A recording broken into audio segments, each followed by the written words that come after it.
त्यांच्या मनात असा विचार का यावा?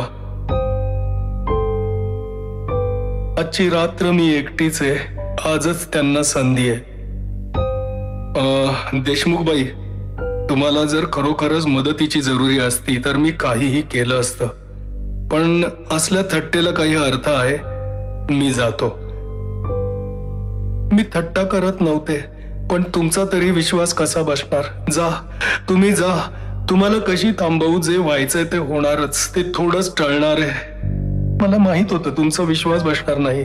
त्यांनी तो कटच असा शिताफीनं रचलाय, म्हणजे आज त्यांना त्यांची संधी मिळणार. एका हिवाळी संध्याकाळी. लेखक नारायण धारप.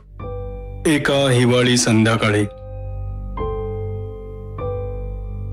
फिरत्या विक्रेत्यांचं आयुष्य म्हणजे डॉग्स लाईफ.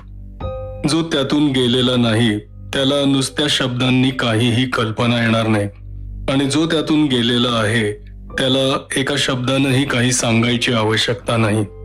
त्या दुपारच्या उन्हातल्या चक्रा, ते जिन्यांचे चढ उतार, घंटा वाजवल्यानंतरची ती दारावरची अस्वस्थ अधीरता, दाराच्या चिंचोळ्या फटीतून डोकावणारे ते त्रासिक चेहरे आणि ते तुटक नकार.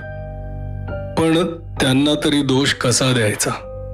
दुपारच्या वेळी सेल्समनच्या मिशानं घरात प्रवेश मिळवून एकट्या दुकट्या बायकांना लुबाडल्याची उदाहरणं कमी आहेत का? पण जाऊ द्या, ते रामायण संपायचंच नाही. देशमुख. त्या दिवशीच्या यादीतला शेवटचा कॉल. त्या सर्व दिवसात एकही ऑर्डर बुक झाली नव्हती. जणू काही कोणालाच geyser, water heaters, immersion heater, fan हॉल एलिमेंट्स, इन्फ्रालाइट दिवे यांची गरजच नव्हती. तरी मी हे पत्ते अगदी निवडून काढले होते.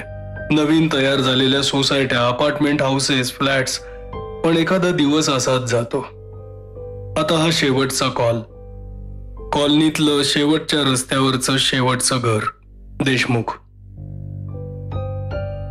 दार उघडलं ते सुमारे 40शीच्या एका स्त्रीनं. बहुधा मिसेस देशमुखच. चेहऱ्यावर नेहमीचं हास्य आणत मी म्हणालो, मिसेस देशमुख, नमस्कार. मी आगाशे, NEP कंपनीचा मी प्रतिनिधी. आमचं पत्र आपल्याला मिळालं असेलच. बोलता बोलता मी त्यांचं निरीक्षण करत होतो. मिसेस देशमुखांचा बांधा चांगला होता, वर्ण उजळ होता, पण डोळ्यात एक अनिश्चिततेची, बावरेपणाची छटा होती. त्यांचं माझ्या शब्दांकडे कितपत लक्ष होतं कोणास ठाऊक, पण त्या मध्येच म्हणाल्या, या ना, या. बाहेर उभे का? बरं झालं तुम्ही आलात ते. खरं म्हणजे मला क्षणभर प्रश्नच पडला, आत जावं की नाही याचा. कारण त्यांचे शब्द माझ्या बोलण्यापेक्षा वेगळ्याच संदर्भात असावेत अशी शंका येत होती. तरीही मी आत गेलो. कोणी सांगावं, एखादी 300-400ची ऑर्डर बुक व्हायची. त्यांनी दाखवलेल्या सोफ्यावर बसून मी माझी केस गुडघ्यावर ठेवली, उघडली आणि आतला सचित्र फोल्डर काढता काढता माझी नेहमीचीच रेकॉर्ड सुरू केली.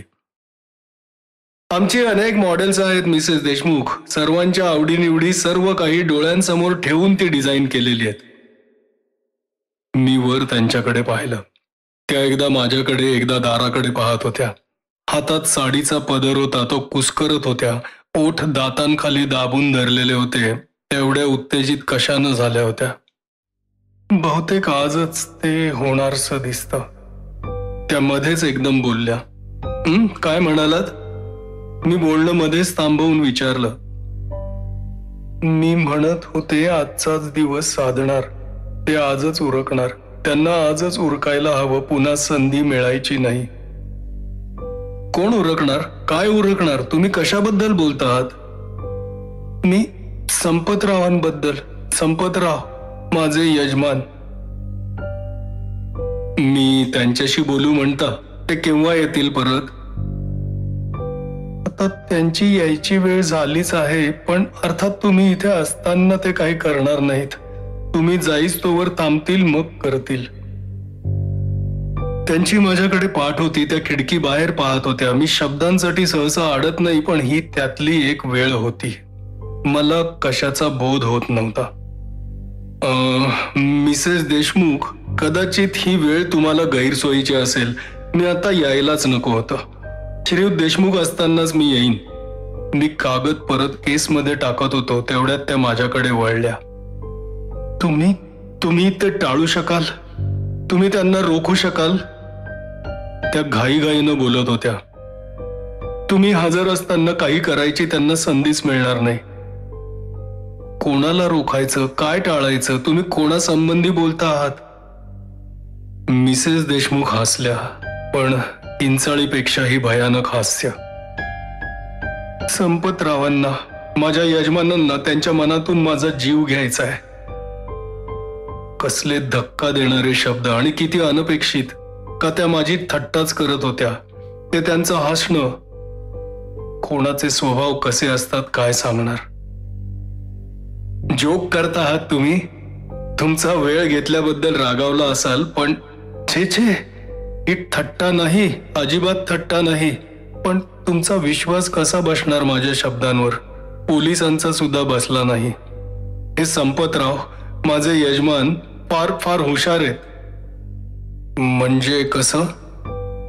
ते मग सांगते. आधी सांगा, आजची त्यांना शेवटची संधी आहे. तुम्ही थांबाल का? मला मदत कराल का? त्या तशाच एका खुर्चीत बसल्या आणि मोठ्या अपेक्षेनं माझ्याकडे पाहायला लागल्या. देशमुखबाई, तुम्हाला जर खरोखरच मदतीची जरुरी असती तर मी काहीही केलं असतं. पण असल्या थट्टेला काही अर्थ आहे? मी जातो. मला ऑफिसात रिपोर्ट द्यायला हवं तर पुन्हा येईन. स्वतः देशमुख असतील तेव्हा. खरं म्हणजे मला तिथून केव्हा एकदा पाय काढींचं झालं होतं. मी थट्टा करत नव्हते, पण तुमचा तरी विश्वास कसा बसणार? जा, तुम्ही जा. तुम्हाला कशी थांबवू? जे व्हायचंय ते होणारच. ते थोडंच टळणार आहे. आवाजात केवढी निराशा, केवढी विफलता, केवढी असहाय्यता. त्या कदाचित खरंही सांगत असतील. निदान ऐकायला तरी काय हरकत होती? त्यांच्या मनात असा विचार का यावा? मी परत खाली बसत विचारलं. त्यांची एक मैत्रीण, प्रेयसी आहे. त्या दोघांना मला वाटेतून दूर करायचंय. घटकाभर समजा त्यांचं काही प्रकरण आहे, तरी त्याचा अर्थ काही असा होत नाही की त्यांच्या मनात तुम्हाला दगा द्यायची काही कल्पना आहे. तिचं एक पत्र माझ्या हाती लागलं. तिनं लिहिलं होतं की सगळा बेत पार पडला तरी ती लगोलग काही इथे राहायला येणार नाही. लोकांना संशय येईल. पण तुमच्या हाती पत्र पडलं आणि शिवाय तुम्ही पोलिसात गेलात हे त्यांना समजल्यावर मग तर काहीच करायची त्यांची हिंमत होणार नाही. मी पत्र वाचताना यांनी मला पाहिलं. माझ्या हातातलं एक पत्र काढून घेत ते म्हणाले, पत्रानं काही फरक पडायचा नाही. लोकांना वाटणार आहे की मी आत्महत्याच केली आहे. आणि मी पोलिसांकडे गेले, तिथेही त्यांनी दुर्लक्षच केलं. संपतराव आधीच पोलिसांकडे गेले होते आणि त्यांना माझ्या येण्याची, मी काय बोलणार आहे याची त्यांनी पूर्व सूचना दिली होती. पोलीस नुसतं तोंड देखलं होला हो करत होते आणि मुख्य म्हणजे पत्राचा पुरावा माझ्यापाशी नव्हता. नुसत्या शब्दांना काय अर्थ होता? छे. माझा अविश्वास त्या एका उद्गारात पुरेसा ध्वनित झाला होता. त्यांच्या डोळ्यात पाणी तरळायला लागलं होतं. अशी अवस्था थांबायलाच हवं. त्याचं काय आहे? त्या खाली पाहत म्हणाल्या, मी मागे एकदा खरंच माझा जीव द्यायचा प्रयत्न केला होता. आमचं 5 महिन्यांचं बाळ एकाएकी गेल्यावर मला मेंटल हॉस्पिटलमध्ये ठेवावं लागलं होतं 2दा. माझ्या मनातले विचार नक्कीच माझ्या चेहऱ्यावर दिसले असले पाहिजेत. अहो, आता माझ्यात काहीही दोष नाही, खरंच देवाशपथ सांगते. पण यांनी पोलिसांना सगळा इतिहास सांगितला होता. ते मला ठार मारणार आहेत असा मला भ्रम होतो असंही त्यांनी पोलिसांना सांगितलं होतं. पोलिसांनी नुसतं हा केलं आणि मला घरी आणून सोडलं. सगळे कल्पनेचे चाळे ते मला सांगत होते. तुम्हालाही तसंच नाही का वाटत? म्हणजे रोजच्या आयुष्यात मला माहित होतं तुमचा विश्वास बसणार नाही. त्यांनी तो कटच असा शिताफीनं रचलाय. म्हणजे आज त्यांना त्यांची संधी मिळणार. हताश आवाज. पुन्हा ते शब्द. आजचा दिवस. आज का? उद्या का नाही? परवा का नाही? मी विचारलं. मागच्या खोलीत एक भाडेकरू आहेत. ते 1 दिवसासाठी गावाला गेलेत. ते उद्या परत येणार आहेत. मग कसं जमणार? मी त्यांनाही सांगितलंय. त्यांचाही माझ्या शब्दांवर विश्वास नाही. पण केवळ ते शेजारी असतात एवढं पुरेसं आहे. ते असताना यांना काही करता यायचं नाही. पण आजची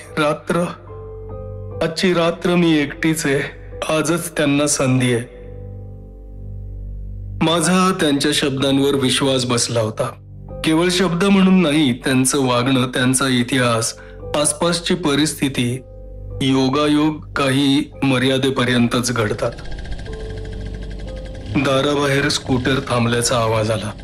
घड्याळाकडे पाहत त्या म्हणाल्या, अगं बाई, आज ते लवकरच परत आले की. मी एकटी नाही हे पाहिलं की त्यांना चांगला धक्का बसणार आहे. दाराचा आवाज होताच आम्ही दोघांनी तिकडे पाहिलं. संपतराव आत आले आणि मला तरी ते खुनशी दगाबाज वाटले नाहीत. 50 जवळचं जरासं स्थूल शरीर, बराच सावळा रंग, डोक्यावर टकलाची सुरुवात, चांगला मॅनिला आणि पॅन्ट. लवकरच संपलं आज, ते दोघांकडे पाहत म्हणाले. हे काय नाव हो तुमचं? मी विसरूनच गेले. त्या म्हणाल्या, आगाशे, HEP कंपनीचा रिप्रेझेंटेटिव्ह. मी हात पुढे केला. ओ हो, आठवलं. ते हीटर्स वगैरे नाही का? त्यांनी माझा हात हातात घेतला. आता एखाद्याला कसं विचारायचं की बाबा तू काय तुझ्या बायकोचा खून करायचा ठरवलंयस का? मिसेस देशमुख माझ्याकडे अपेक्षेनं पाहत होत्या. मग काय, हिनं काही ऑर्डर दिली का नाही? संपतराव मोठ्यानं हसले. थोडंसं बोलणं झालं, पण तुम्ही आल्याखेरीज. मी गप्प बसलो. माझ्या शब्दांकडे माझं लक्ष नव्हतं. मिसेस देशमुख खाली मान घालून बसल्या होत्या. आपण असं करू, बाथरूम किचन पाहू, मग काहीतरी ठरवता येईल, या. हसत हसत त्यांनी आत जाणारा दरवाजा उघडला. मी त्यांच्या मागोमाग स्वयंपाकघरात आलो. त्यांच्या चेहऱ्यावरचं हास्य गेलं होतं. त्यांनी दार मागे लोटून घेतलं. आगाशे नाही का? आगाशे, ही तुमच्यापाशी काही बोलली का? म्हणजे कशाबद्दल? काही खासगीतलं, माझ्या संबंधात समजा? हो, त्या सांगत होत्या खऱ्या. मी काही कट रचलाय असंच का नाही? निर्लज्जपणाची ही सीमाच. हे पहा संपतराव, मी स्पष्टच बोलतो. तुमच्या पत्नीनं मला सांगितलंय की तुम्ही तिचा जीव घ्यायचा कट रचलेला आहे. तिचा मृत्यू तुम्ही आत्महत्या भासवणार आहात. पोलिसांची अशी कल्पना आहे की तुमच्या पत्नीचं डोकं ताळ्यावर नाहीये आणि नंतर तुमची प्रेयसी या घरातली तुमच्या पत्नीची जागा घेणार आहे. संपतरावांचा चेहरा गंभीर झाला होता. ते स्वयंपाकघरात इकडे तिकडे पाहत होते. वरवंट्यानं नाहीतर सुरीनं माझाही खात्मा करायचा तर त्यांचा विचार नव्हता ना. आगाशे, माझ्या पत्नीच्या वेड्या विद्र्या बरळण्याचा तुम्हाला त्रास झाला. सॉरी, पण प्रत्येक येणाऱ्या जाणाऱ्याला ती हे सर्व सुनावत असते. पण ते सर्व, संपतराव, तुमच्या पत्नीच्या शब्दांवर माझा विश्वास बसलाय. पण आगाशे, असं पहा, पण मी त्यांना बोलूच दिलं नाही. त्यांच्या शब्दावर माझा विश्वास बसलाय, मी पुन्हा ठामपणे म्हणालो. संपतराव काही क्षण स्तब्ध झाले आणि मग पॅन्टच्या खिशातली डायरी काढून तिच्यातली पानं चाळून आतला एक सुट्टा कागद त्यांनी माझ्या हातात दिला. कागद हातात घेता घेता मी वर त्यांच्याकडे पाहिलं. त्यांचेही डोळे गहिरे झाले होते. संपतरावांनी माझ्या हातात दिलेला कागद म्हणजे एक पत्र होतं. वरती मनसुखलाल मेमोरियल ट्रस्ट मेंटल हॉस्पिटलचं छापील लेटर हेड होतं. उजव्या हाताला ऑनररी डॉक्टरांची यादी होती. त्यातली कितीतरी नावं सुविख्यात होती. पत्र हातानं लिहिलं होतं. शाई विटली होती. ओळी फिक्कट झाल्या होत्या पण सहज वाचता येत होत्या. राजमान्य राजश्री संपतराव देशमुख यास, आपल्या पत्नी सौ शशिकला देशमुख यांची आम्ही संपूर्ण तपासणी केली आहे. आपल्याला कळवताना खेद होतो की त्यांची मानसिक अवस्था आता पूर्वीपेक्षा जास्तच खालावली आहे. त्यांच्या डिप्रेशन बद्दल मी मागच्या भेटीत तुमच्याशी चर्चा केलीच होती. आता त्यांना पर्सिक्युशन मॅनियाचा विकार जडलाय. आपल्या पत्नीला घरीच आपल्या समोर ठेवण्याची तुमची इच्छा ही त्यांच्याबद्दलच्या प्रेमातूनच जन्माला आली आहे हे मी समजू शकतो. पण माझं असं स्पष्ट मत आहे की सौ देशमुख यांना ट्रीटमेंटसाठी हॉस्पिटलमध्येच ऍडमिट करणं आवश्यक आहे. या सोमवारपासून त्यांना परत त्यांची पूर्वीचीच खोली देण्याची मी व्यवस्था करतोय. सौ देशमुखांना घेऊन आपण या सोमवारी सकाळी 10 वाजता आमच्या कार्यालयात आलात तर सोयीचं होईल. त्याच वेळी त्यांच्या केसची तुम्हा दोघांशी सविस्तर चर्चा करता येईल. कळावे आपला इत्यादी इत्यादी. खालची सही वाचता येत नव्हती, पण त्यापुढे डिग्र्यांची रांगच्या रांग होती. संपतरावांनी पत्रासाठी हात पुढे केला. मगाशी माझा सौ शशिकलाबाईंवर पूर्ण विश्वास बसला होता. आता त्या विश्वासावर बर्फाचं पाणी पडून तो पार भिजला होता. मी जरा वरमून म्हणालो, संपतराव, मला काय बोलावं सुचतच नाही. आगाशे, संपतराव माझ्या खांद्यावर हात ठेवत म्हणाले, शशिकलाच्या सांगण्यावर विश्वास ठेवणारे तुम्ही काही पहिलेच नाही आहात. अर्थात त्यात तुमचा सुस्वभावीपणाच दिसतो. अर्थात तिच्या शब्दात बोलण्यात काहीही नाही. ते जरा वेळ गप्प बसले. हे पहा, हे हीटर्स आणि गिझर्स, बॉयलर्स हे सगळं आपण सध्यापुरतं विसरून जाऊ. सध्या माझ्या मनात मुळीच स्वस्थता नाही. कदाचित 5-6 महिन्यांनी जरा ठीकठाक झाल्यावर मग बरोबर आहे, मी जावं इथनं हेच बरं. सॉरी. काही मनात ठेवू नका. इकडूनही बाहेर जायची वाट आहे. मी तुमची केस तुम्हाला बाहेरच आणून देतो. मी बाहेर थांबलो. बाहेरच्या खोलीचं दार उघडच होतं. संपतराव त्यांच्या पत्नीशी हलकेच काहीतरी बोलले. शशिकलाबाईंची मान सावकाश वर आली आणि उघड्या दारातून माझ्यावर खिळली. मी माझी मान खाली घातली. सध्या किमतीचं जमत नाहीये. मी आगाशांना काही दिवसांनी परत बोलावलंय. हातात माझी केस घेऊन बाहेर येता येता संपतराव मोठ्यानं म्हणाले. शशिकलाबाई काही बोलल्या असल्या तर ते मला ऐकू आलं नाही. केस माझ्या हाती देऊन हलकं हस्तांदोलन करून संपतराव माघारी वळले. मी 3 पायऱ्या उतरून खाली अंगणात आलो. हिवाळ्याचा आमच्या प्रॉडक्टला सोयीचा लहान दिवस मावळला होता. अंधार साकळून आला होता. गार वारा सुटला होता. दुसऱ्या दिवशी सकाळच्या वर्तमानपत्रातली ती काळी ओळ अंगावर झेपावत असल्यासारखी वाटली. गॅसमुळे स्त्रीचा मृत्यू. पोलिसांना मृत्यू संशयास्पद वाटला नाही.